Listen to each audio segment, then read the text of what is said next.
যার কারণে আলু ভর্তা বানান শিখেছে প্রাইমারি। এই কথা কোন কেন আপনারা দেখেন না বোধহয়? এগুলা খালি জামাতের বিরোধিতা করে, সেগুলো দেখেন খুব।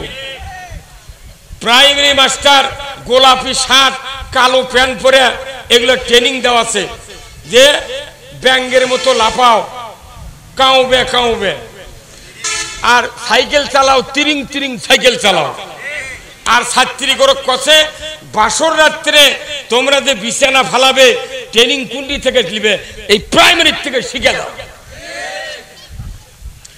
মানুষ এতদিন আলু ভর্তা বানায়নি, এই আলু ভর্তা বানান শেখো। তাহলে এইবার আলু ভর্তা বানাতে, এর আগে বোধ আমরা আলু ভর্তাতে ভাত খাইনি, কথা কনে। তাহলে এইগুলি সিলেবাস দিয়া, হাটিমাটি সিলেবাস দিয়া জাতিকে এমন একটা জায়গায় পৌঁছে নিয়ে গেছে, জাতির সামনে কোরআনের বক্তব্য দেওয়ার কারণে জাতি পক্ষ অবলম্বন না করে বিরোধিতা করা শিখেছে। এখন আসুন, শিক্ষা ডিপার্টমেন্টে এই আয়াত নাযিল করা হলো। এই আয়াত সৃষ্টিকর্তা রবের নামে পড়ার কথা আল্লাহ বললেন। তাহলে কারণ কি? জাতিকে রব চিনতে গেলে আগে পড়তে হবে। পড়া হলো 1 নম্বর সিরাত রসুলের। সিরাত শুরু হলো কোন পড়া দিয়ে। বাংলাদেশে যত চেয়ারম্যান, এমপি, মন্ত্রী, রাষ্ট্রপতি, যত নেতা লিডার, বড় বড় অফিসার, ডিসি, এসপি, ওসি, যত বড় হায়ার ক্লাসের অফিসার আছে, এনারা যদি কোরআন পড়তেন তাহলে আমাদের আর কোনো বক্তৃতা দেওয়া লাগতো না। ওনারা আমাদেরকে কি বললেন যে অমুক জায়গায় 16 জন জামাত, শিবির, বিএনপির কর্মীরা বৈঠক করতেছে, গোপন তথ্যের ভিত্তিতে জিহাদি বৈসহ তাদেরকে গ্রেফতার করতে সক্ষম হয়েছে। তাহলে কোরআনের উপর জিহাদের বই পৃথিবীতে আছে? তাহলে ওসি সাহেব, এসপি সাহেব যদি কোরআন পড়তো তাহলে 650 জায়গায় জিহাদের কথা আছে, রাজনীতির কথা আছে, আল্লাহর আইন কায়েমের কথা আছে। ওনারা যদি পড়তেন বাংলাদেশে একটাও গায়েবী মামলা হতো না। জাতি কোথার থেকে অন্ধকার হয়ে যাচ্ছে। এই সিরাত হুট করে নবীর আমেনা আব্দুল্লাহর নাম করলে বুঝতে পারবেন না। আপনাকে বিরক্ত হচ্ছেন? সিরাত বুঝাবো আমি। এই সিরাতের দ্বারা আপনাদেরকে জান্নাতের চৌকাঠের কাছে নিয়ে যাব। ইচ্ছা করলে ঢুকতে পারবেন, ইচ্ছা করলে ব্যাক করে জাহান্নামে যেতে পারবেন। কথা ঠিক কিনা? আপনাকে রসুলের সিরাত শুনতে রাজি আছেন? কারা কারা দুহাত তুলে আল্লাহকে দেখান। লিল্লাহে তাকবীর, নারায়ে তাকবীর। আল কোরআনের আলো, আল কোরআনের আলো, সংসদে জালো, কোরআন হাদিস যেখানে, দুনিয়ার মুসলিম, বাংলার মুসলিম, বগুড়ার মুসলিম, আদমদিঘির মুসলিম, দুপচাচিয়ার মুসলিম। লিল্লাহে তাকবীর। এখন সিরাত শোনেন। রসুলের সিরাত শুরু হলো ইকরাত থেকে। কথা ঠিক কিনা? আচ্ছা বলেন তো, আমি খুব কষ্ট করে 3টা গ্রাম হুন্ডার তেল তুলে একদিনে আমি 3 গ্রামের বাড়ি বাড়ি গেছি। যাই কোরআন শরীফ নিয়ে আমি বলেছি, ভাই আপনার বাড়ির যে কয়জন লোক আছেন কে কে কোরআন জীবনে হাত দিয়ে লাড়েননি কন্ত? এইভাবে 3টা গ্রাম আমি সার্ভে করে দেখেছি। হিসাব করে 68,000 গ্রাম, 460টা উপজেলা, 64টা জেলা, 4,500 ইউনিয়ন, পৌরসভা 240টা। এগুলোর তথ্য নিয়ে দেখেছি প্রায় বাংলাদেশে 18 কোটির ভেতরে 8.5 কোটি মানুষ জীবনে কোরআন শরীফ হাতত লাইনি।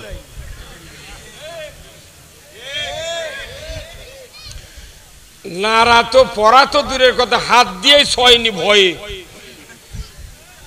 বুঝতে পারেন? তাহলে এই কোরআন যদি না পড়ে, না ধরে, তাহলে কিছু জানতে পারবি? আবার যে 1 মাস করে তারাবি হয় প্রত্যেকটা মসজিদে, খতম তারাবি, সূরা তারাবি, যে ইমাম তারাবি পড়ায়, রমজান মাসটা ছিল কোরআন নিয়ে আলোচনার মাস।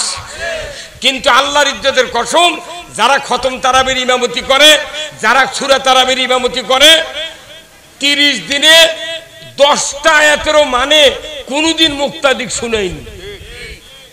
তাহলে বৃহত্তর একটা ইবাদত রমজান মাস, কোরআন আলোচনার মাস, সেই মাসে 10টা আয়াতের মানে ইমাম মুক্তাদিক শুনায়নি। যদি একটা শোনাতে লাগে, মোতাল্লি এসে কয়, হুজুর ঘড়ি দেখেছেন? হ্যাঁ, কত কর না আপনার মানে ওই বুঝাচ্ছে সময় হয়ে গেছে, অত কথা লাগবে না, তুই নামাজ পড়। কি খারাপ লাগলো? কি এটা ইতিহাস? আচ্ছা, তাহলে পুরো 54 বছরে 54 মাস তারাবি হচ্ছে, কতক্ষণ টাকা কোনো অর্থ নাই। আবার ওই মসজিদে যা যদি আমরা কোরআনের কথা বলতে চাই, তাহলে তখন যা আর এক বাধা, তখন করছে না যে সে কথা মসজিদ বলা যাবে না। কেন বলা যাবে না? কইতে ওই যে লেখা আছে দেখিচ্ছ না, মসজিদের দুনিয়াবি কথা বলা। যে মসজিদে এই কথা লেখা আছে, ওই ইমামেরও ইমান নাই, ওই মুতাল্লিরও ইমান নেই। কারণ রসুল এই কোরআন দিয়ে 10 বছর দুনিয়া শাসন করেছেন। তাহলে রসুল যেহেতু দুনিয়া শাসন করছেন মসজিদে নববীর মিম্বরে বসে, তাহলে দুনিয়ার কথা তো মসজিদে হচ্ছে। লেখা যাবি যে এই মসজিদে ফায়সা অশ্লীল কথা বলা যাবে, কিন্তু তা না লেখা কি লিখেছে? তার মানে এটা কোনটা কায়দা করে লেখেনি। কারণ জামাত ইসলামী ওটি কোরআনের কথা কবি, দুনিয়ার কথা কবি, অতএব এরাদান কবার না পারে। হ্যাঁ, কত কর। কিন্তু কোরআন কি জামাতের? কোরআন কুল্লু মুসলিমিনের, কুল্লু মানুষের। এই কোরআন হলো হুদাল্লিন নাস, তাম পৃথিবীর মানুষের জন্য। একজন অমুসলিমও কোরআন পড়ার অধিকার রাখে। এই কোরআন যদি মসজিদে যদি রাজনীতির কথা না বলা চলে, যদি না বলা হয়, তাহলে কোরআন মসজিদেও পড়া যাবে না। কারণ ওটা হচ্ছে আরবি আর এটা হচ্ছে অর্থ।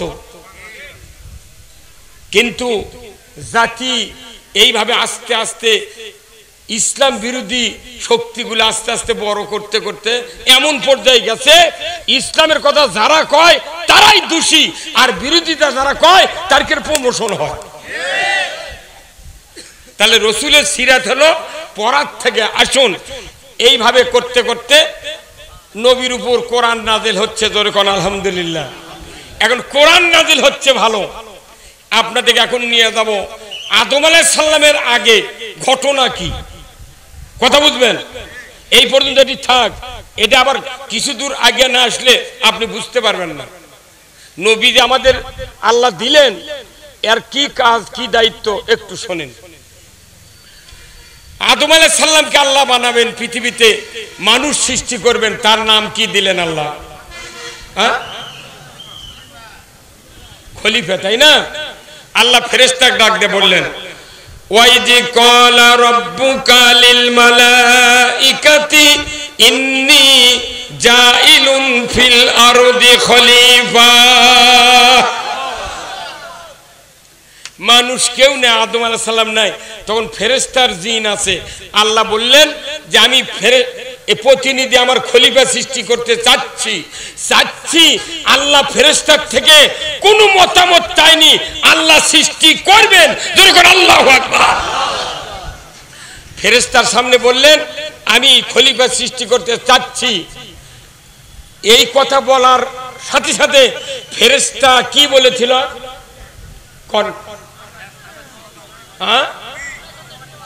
ফেরেশতা বলেছিল এই জাতিকে সৃষ্টি করেন না, এরা দাঙ্গা হাঙ্গামা, রক্তপাত, মারামারি, হানাহানি, নবীদেরকে হত্যা করবে, আপনার উপর ঈমান আনবে না।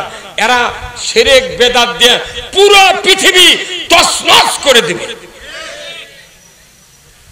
আচ্ছা, এই কথা যে ফেরেশতা বলবে, এটা কি আল্লাহ আগে জানতেন না? আচ্ছা, এখানে যে সিরাত মাহফিল হবি, যারা এখানে কাল পর্যন্ত যারা হ্যান্ডবেল, পোস্টারিং, তারপর ব্যানার দেখেছেন, তার কি মনের মধ্যে হয়নি যে এটি যুক্তিবাদী? উমুক উমুক নেতা আসবে, কথা ঠিক কিনা? আবার যারা ইসলাম চায়, প্রথম কথাটা আল্লাহ কেন বললেন ইকরা বিসমি রাব্বিকাল্লাযী খলাক, এর একমাত্র কারণ জাতিকে যদি শিক্ষা দেওয়ার ব্যবস্থা আমি করতে না পারি, এই জাতির চরিত্রের পরিবর্তন হবে না। আল্লাহ তাআলা প্রথমে সব বাদ দিয়ে পড়ার আয়াত নাযিল করলেন। তার মানে কি? শিক্ষা ডিপার্টমেন্টের আয়াত। আমার রসুল বলছেন এই কোরআন শরীফে 2200 আয়াত আছে শিক্ষা ডিপার্টমেন্টের জন্য। যদি প্রাইমারি থেকে শুরু করে ভার্সিটি পর্যন্ত যদি এই আয়াতগুলি যদি সিলেবাসে আনা হতো, এক একটা ছাত্রের চরিত্র হতো জিবরাইল ফেরেশতার চেয়ে উন্নত। কিন্তু বাংলাদেশে সিলেবাস আছে কেন নাই? না না, ব্যবহার নাই। শোনেন আমার থেকে, কেন নাই? যখন ফেরাউন পৃথিবীতে রবের দাবি করতে চাচ্ছে, তখন তার সামনে যে গণকগুলো ছিল তাদেরকে আগে বলছিল যে আমি রবের দাবি করতে চাই, দীর্ঘদিন বেঁচে আছি, রবের দাবি করলে কি হবে? তখন ওই ঠাকুরেরা, ওই গণকেরা বলল যে রব যদি হবার চাও তাহলে মিশরের সব শিক্ষা প্রতিষ্ঠান বন্ধ করো, সব বন্ধ করে দাও। জাতি যখন মূর্খ হবি তখন তুমি রবকে যা কবে তাই শুনবি। এখন ওই বক্তব্য যদি আমাকে বাংলাদেশ স্বাধীনের পর যদি কেউ দিল হয়নি, পাকিস্তানের সময় দিল হয়নি, তাহলে তার বিরুদ্ধে আমরা আন্দোলন করতাম। শিক্ষা প্রতিষ্ঠান বন্ধ করবে কে? কি ব্রিটিশের কায়দা, শিক্ষা প্রতিষ্ঠান বন্ধ না করে এমন সিলেবাস চালু করছে যাতে আল্লাহ রসুল না আসেনি। দাড়ি টুপি জুব্বা পাঞ্জাবি হজ উমরা কুরবানি ইতিকাফ রোজা মিলাদ দরুদ সব থাকবে, কিন্তু মানুষের আল্লাহর দিন ভুলে দেবে। 100% যদি অনুসরণ করে জাহান্নাম থেকে বাঁচার উপায় নাই। এখন আসেন রসুলের সিরাত, দুটা রাস্তা, একটা মিলাদুন নবী, একটা সিরাতুন নবী। এখন সিরাতুন নবী কখন শুরু হলো সেটা জানার বিষয় আছে, তাই না? আমি আপনাদেরকে কথা বলবো কোরআন থেকে। কোন দল, কোন গোষ্ঠী, কোন মানুষকে আমি আক্রোশমূলক কথা ছাড়বো না। আমি সবাইকে নিয়ে বাংলাদেশে ইসলাম কায়েম করতে চাই। এখানে বাংলাদেশে যদি বলা হয় আল্লাহর জান্নাতে কারা কারা যেতে চান, এমন কোন মানুষ নাই ঈমান আনার পর সে হাত না তুলে হাত নিচে লেগে বসে থাকবে। সবাই জান্নাত। জান্নাত জামাতে ইসলামের নয়, জান্নাত তাবলীগের নয়, কোন পীর সাহেবের নয়, জান্নাত আল্লাহ। আমরা জান্নাতে যাওয়ার পথের কথা বলবো, কিন্তু রসুলের সিরাত শুরু করব আগে। জোরে কোন আল্লাহু আকবার।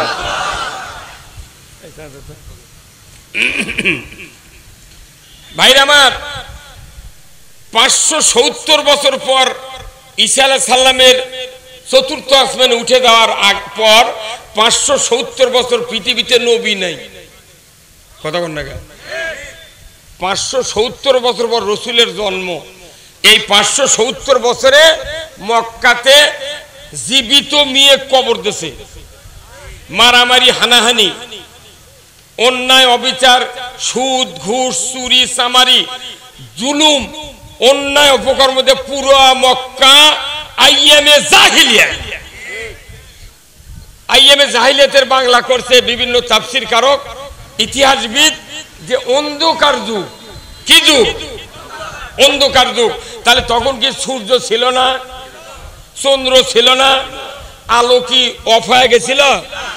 চন্দ্রের আলো আছে, সূর্যের আলো আছে, তা অন্ধকার যুগ কেন বলে? ওই যুগে যে মানুষগুলো ছিল তাদের বিবেক বুদ্ধি, তাদের মস্তিষ্কে আল্লাহ রসুলের চেতনা ছিল না। সূর্য আছে, চন্দ্র আছে, মানুষ আছে, কিন্তু যুগের নাম অন্ধকার। অন্ধকার, মূর্খের যুগ। এই যুগ যখন আসলো, ঠিক 570 বছর পর আল্লাহ রসুলকে জন্ম দিল বাবা আব্দুল্লাহর ঔরসে মা আমিনার গর্ভে, কথা ঠিক কিনা? 10 মাস 10 দিন পর উনি ভূমিষ্ঠ হলেন। হওয়ার পর আস্তে আস্তে বয়স বাড়তেছে। 6 বছর বয়সে ওনার মা মারা গেল, পেটের থাকতে বাবা গেল, 7 বছর বয়সে দাদা মলো, কথা ঠিক কিনা? নবুয়ত পার অনেক পর আবু তালেব মারা গেল, কেউ নাই মাথায় হাত বুলানের। বলুন তো, এই রসুল নবুয়ত পালেন 39 বছর 11 মাস 29 দিন রাত্রিতে 12টা 1 মিনিটে মোবাইলের তারিখ বদলে, কতক্ষণ? উনি 3.5 বছর উনি গাড়ি হিরে জাবালে নূর পাহাড় এই সমতল ভূমির থেকে 2500 ফিট উঁচুতে, কত হাজার ফিট? 2500 ফিট উঁচুতে এই কোরআন নাজিল হলো নাকি? কত বছর আগে? না না, এখান থেকে কত বছর আগে? 1500 বছর আগে। আর নাজিল হলো উঁচু জায়গায়। এই জন্যই কোরআন জিন্দিগিতে আল্লাহর নবীর উম্মতেরা কোনদিন কোরআন নিচে থাকে না, কোরআন থাকে সব জায়গাতে উপরে, কতক্ষণ না? আবার বাংলাদেশের সবচেয়ে উঁচা জায়গা কোনটা? এই আপনি বললেন না, ওটা তো কোন, আপনি কোন না? বাংলাদেশের উঁচা জায়গা কোনটা? যখন কোনটা? সংসদ। বাংলাদেশে আমরা বলি যে কোরআন নাজিল হলো জাবালে নূরে। কোরআনে আয়াত আছে কত? এর ভেতরে প্রথম কয় আয়াত নাজিল হচ্ছে? 5টা। কোন সূরার? আলাকে 5 আয়াত নাজিল হচ্ছে। তার 1 নম্বর আয়াত নাজিল হচ্ছে রাত 12টা 1 মিনিটে। সুবহানাল্লাহ। কোন জায়গায়? জাবালে নূর, গাড়ি হিরে। আচ্ছা, এখানে নাজিল হলো, আল্লাহ খালি দেখতেছেন কখন ঘড়ির কাঁটা 12টা পার হবে। 39 বছর 11 মাস 29 দিন রাত্রে জাবালে নূর, আপনার ওই গাড়ি হিরাত রসুল সেজদায় আছেন। জিবরাইল চলে আসলেন 12টা 1 মিনিটে, সাত করে রসুল সেজদায় আছেন। আল্লাহ রসুলের চোখে একটু আলো আলো আভা দেখা দিল। রসুল সাথে সাথে মাথা উঠালেন, পেছনে দেখেন মানুষ না কি এ জাতীয় এমন একটা দৃশ্য চোখে বলল। আল্লাহ রসুল মুখ ফিরে যখন দাঁড়ালেন, জিবরাইল বললেন, মুহাম্মদ ইকরা বিসমি রাব্বিকাল্লাযী খলাক। আল্লাহ রসুলের মান কত, শান কত! প্রথমবারই রসুল বললেন আমি পড়তে পারি না, দ্বিতীয়বার বললেন আমি পড়তে পারি না, তৃতীয়বার চান্স দিচ্ছেন জিবরাইল। তখন আল্লাহর কেউ রুটি বানাতো, কেউ ক্ষীর, কেউ পোলা, কেউ বিস্কুট, কেউ দাঁত ভাঙ্গা নিয়ে মসজিদে হাজির হচ্ছে। এটা কি হলো? এটা মিলাদ, তাই না? 30-40 বছর পর এখন এসে দেখা যাচ্ছে বাংলাদেশে রসুলের জীবনকে 2 ভাগে ভাগ করা হয়েছে। একটা হলো মিলাদুন নবী, আর একটা হলো সিরাতুন নবী। কথা বলেন, এটা কিয়ামত পর্যন্ত মিলাদুন নবী থাকবে, সিরাতুন নবী থাকবে। এখন মিলাদুন নবী কাকে বলে? ওই সময় যে মিলাদ হচ্ছিল তখন রসুলের জন্ম বৃত্তান্ত আলোচনা হতো। সেই জন্ম বৃত্তান্ত হলো যে 570 খ্রিস্টাব্দে মুহাম্মদ সাল্লাল্লাহু আলাইহি ওয়াসাল্লাম মক্কাতে আমিনার গর্ভে আব্দুল্লাহর ঔরসে জন্মগ্রহণ করেন। কতক্ষণ? তার দাদার নাম ছিল আব্দুল মুত্তালিব, বুড়া বাপের নাম ছিল আব্দুল মান্নাফ, তার নানির বাড়ি ছিল মদিনাত, নানার নাম ওহাব জহরি, উনার বংশ কোরাইশ। এইগুলি বলে ইয়ে নবী দিয়া বিস্কুট দিলে বিলে বামনে বাড়ি বিলে চলে গেল। কতক্ষণ?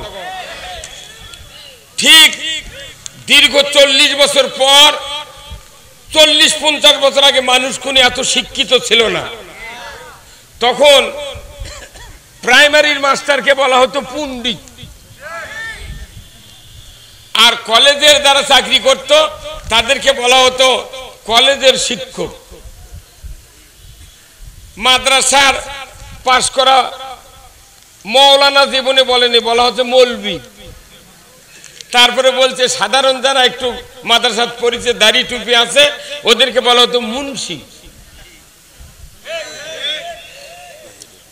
তারপরে এইভাবে আস্তে আস্তে যখন মানুষ কোরআন হাদিস চর্চা করতে করতে শিক্ষিত পরিবেশ এসে গেল, তখন দেখা গেল যে একই কলেজের শিক্ষক, তার নাম এসে গেল অধ্যাপক, তারপর অধ্যক্ষ, প্রিন্সিপালের থেকে কি হয়ে গেল অধ্যক্ষ। এইভাবে মুন্সির থেকে হলো মৌলানা। এরপরে আগে ব্রিটিশের সময় ছিল চেয়ারম্যানের পদের নাম প্রেসিডেন্ট, এখন প্রেসিডেন্ট গেছে সুপ্পুত। কতক্ষণ? আচ্ছা, তাহলে এই দিনের পর দিন, যুগের পর যুগ ভাষা উন্নতি হতে হতে হতে হতে এখন এসে রসুলের জীবন বৃত্তান্ত ওইরকম আস্তে আস্তে উন্নত হয়ে গেছে। দুটা জীবন আমরা আবিষ্কার করেছি। রসুলের জীবনও এই দুই ভাগে বিভক্ত, একটা হলো মিলাদুন নবী আর একটা সিরাতুন নবী। এখন মিলাদুন নবী কাকে বলে? ওই যে বাপ মা, দাদা দাদি, নানা নানি, জন্ম বৃত্তান্ত, কোরাইশ বংশ, আলামিন ছিলেন সত্যবাদী, এত ভালো মানুষ মক্কাতে নাই, এইগুলি আমরা খালি মিলাদ শুনেছি, এর ডানে বাই কিছু শুনিনি।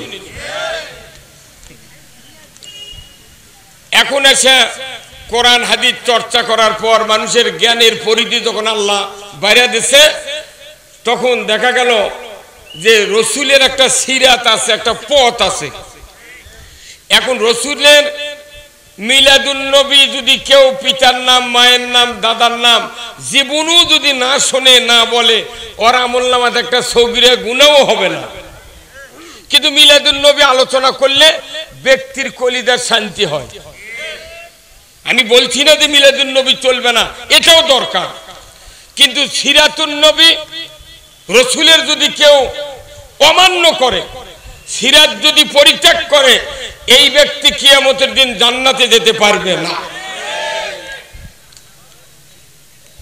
মিলাদুন নবী যদি কেউ গ্রহণ করে, সারা জীবন মিলাদুন নবীর উপর যদি চলে, এই ব্যক্তি জাহান্নাম থেকে বাঁচতে পারবে না। আওয়াজ ধীরে হলো কেন? প্রমাণ দিচ্ছি। রসুলের একজন চাচা ছিলেন, নাম হলো আবু তালেব, নাম শুনছেন? আবু তালেব পিতাহারা ভাস্তাকে নিয়ে কলিজার কাছে নিয়ে ঘুম পাড়তেন। হযরত আলী আবু জাফর সরে দিয়েছেন, এই তোরা যা, আমার এই এতিম ভাস্তাকে আমি কোলের ভেতর রাখবো। কোন সুবহানাল্লাহ। রসুলের 6 বছর থেকে শুরু করে উনি নবুয়ত পাওয়ার পরে শিবে আবু তালেব পর্যন্ত, রসুলের নবুয়ত পাওয়ার পরে শিবে আবু তালেব পর্যন্ত এই জেলখানায় যতদিন রসুল ছিলেন, আবু তালেব রসুলের সাথে জেলখানায় ছিলেন। এর আগে যতগুলা নবুয়তের দাওয়াত কর্মসূচি বিরোধিতা সব আবু তালেব নিজে বুক দিয়ে সাইন্দা রেখেছেন। কোন আলহামদুলিল্লাহ। আবু তালেব, এই আবু তালেব যখন দুনিয়ার থেকে বিদায় হবি হবি ভাব, আল্লাহ রসুল চাচার কাছে গিয়ে বললেন, চাচা আপনি তো আমাকে সারা জীবন আদর যত্ন দিয়ে মানুষ করলেন, আমার জন্মে আপনি একটা দাসীকে আজাদ করে দিলেন, এত খুশি আপনি, তো আপনি একটাবার খালি লা ইলাহা ইল্লাল্লাহ পাঠ করেন, আমি কিয়ামতের দিন সুপারিশ করে আপনাকে জান্নাত দিয়ে দেব। এই কথা বললেন কে? নিজের ভাস্তে রসুল মুহাম্মদ সাল্লাল্লাহু আলাইহি ওয়াসাল্লাম। উনি বললেন যে না বা, এতদিন যা করছি, এই মরার সময় আর আমি আর ধর্ম ট্রান্সফার করব না, যা আছি তাই থাকি, তো কেমনি মানুষ করেছি, তুই সুখে শান্তিতে থাক, আমি আর ধর্ম পরিত্যাগ করব না, যা আছি তাই হয় মরে যাব। তখন রসুল বেকায়দাত করে গেলেন, আহা আমার চাচাক তো বাঁচান গেল না, কথা ঠিক কিনা? তখন আল্লাহর রসুল সাহাবাদেরকে বললেন, যাও তো পাহাড়ে, যা এক খণ্ড পাথর নিয়ে আসো।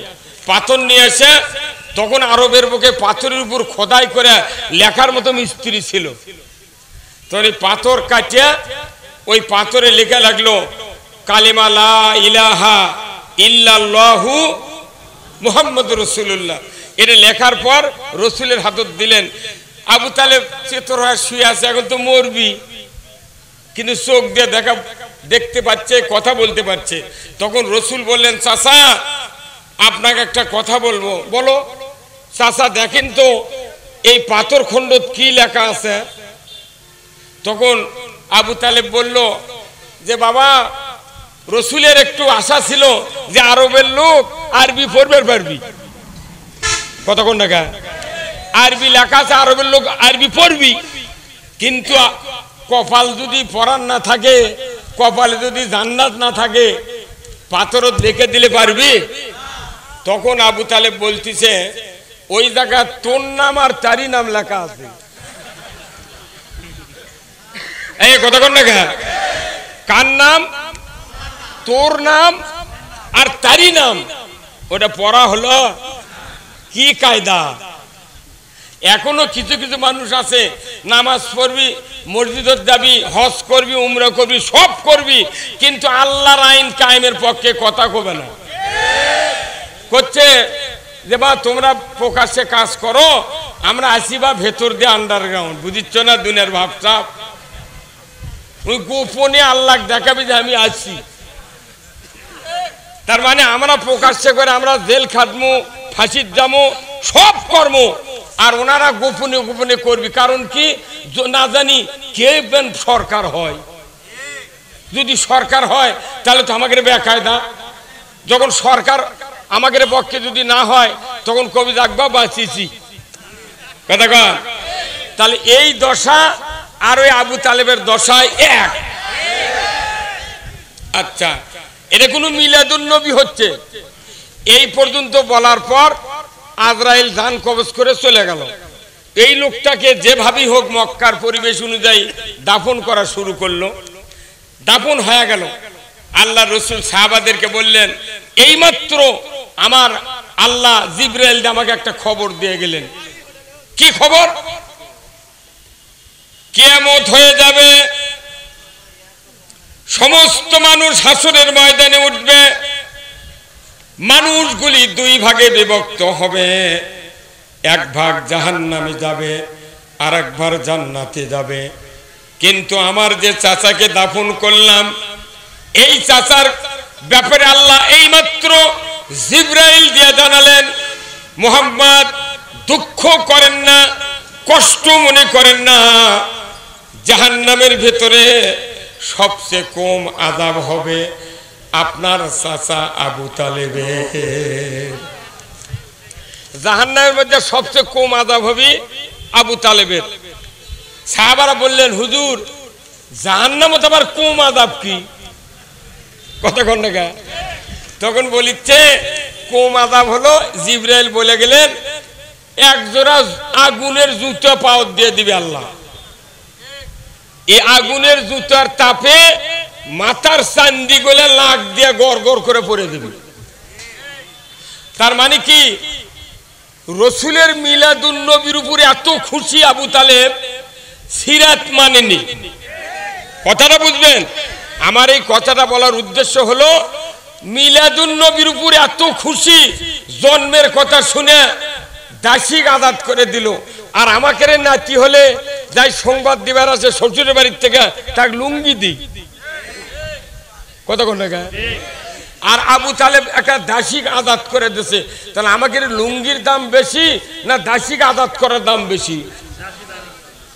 রসুল কোলত করে মানুষ করতে, বিরোধীদের ঠেকাছে, জেল খাটিছে, তারপরেও মিলাদুন নবীর কোন মোহব্বত পরিত্যাগ করেনি। এত ভালোবাসার পরেও জাহান্নাম থেকে আবু তালেব বাঁচতে পারে না। আমাদের দেশে আমরা, আমাদের ভেতরে অনেক লোক আছি রসুলের মিলাদুন নবী পাগল। পাগল। সারা পৃথিবীর সমস্ত ইমানদার যদি রসুলকে ভালোবাসা দেয়, আবু তালেবের 1 ঘন্টার ভালোবাসার সমান হবে না। সেই মানুষ জাহান্নাম থেকে বাঁচেনি। আর আমাকে লই মধ্যে ভালোবাসা 6 মাস দাঁড়িয়ে কি 6 মাস পর কাটি। কতক্ষণ সারা মাস রোজা করছি, রমজান মাসে ঈদ উল ফিতরের যাওয়ার দিনে দাড়ি কুরবানি দিয়ে মাঠত যাই। ইনকে ভালোবাসা অত সদা। তাহলে মিলাদুন নবী